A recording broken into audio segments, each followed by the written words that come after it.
But, a state opens up and things look like they're going okay. If you lack the proper testing surveillance in the sort of epidemiology term, that we know what a MF that disease is, and how long fuse that is. And if the thing starts going, then you're hosed.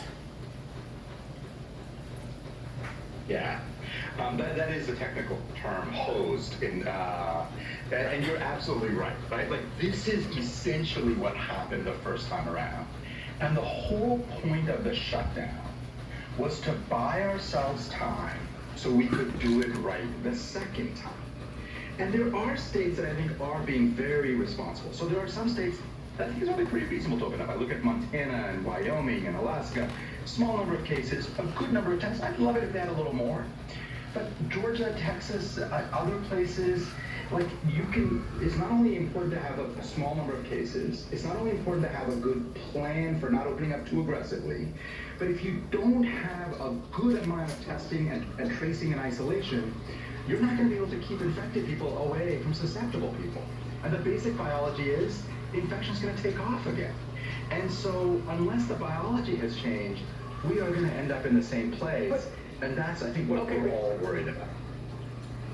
All right, so the devil's advocate is sort of on the other side, right? It's like, okay, so we've had these enormous outbreaks in places in northern Italy, and we saw it in Wuhan, we saw it in New York, and the worst outbreaks we've seen worldwide, right, have been in essentially places that weren't really implementing any kind of policy, right? Where the sort of the biological transmission rate, the R naught of the disease, was able to wreak havoc in this crazy way.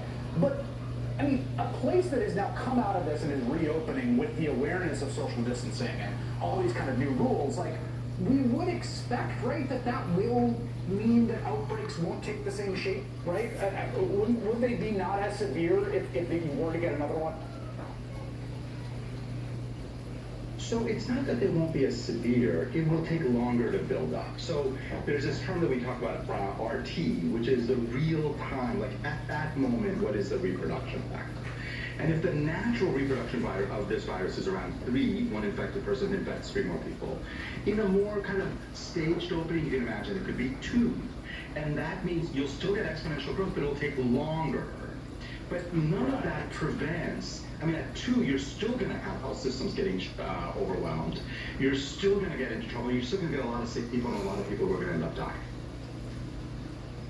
Right, so it's not enough. I mean, the point being that, like, it's just not enough, partly because of the transmissibility of this and the fact that we have a largely naive population that doesn't have antibodies and not immune, is that even if you bring that 3 down to 2, which is an accomplishment, you've got to have both aspects. You've got to have the testing and the surveillance as well as some kind of social distancing.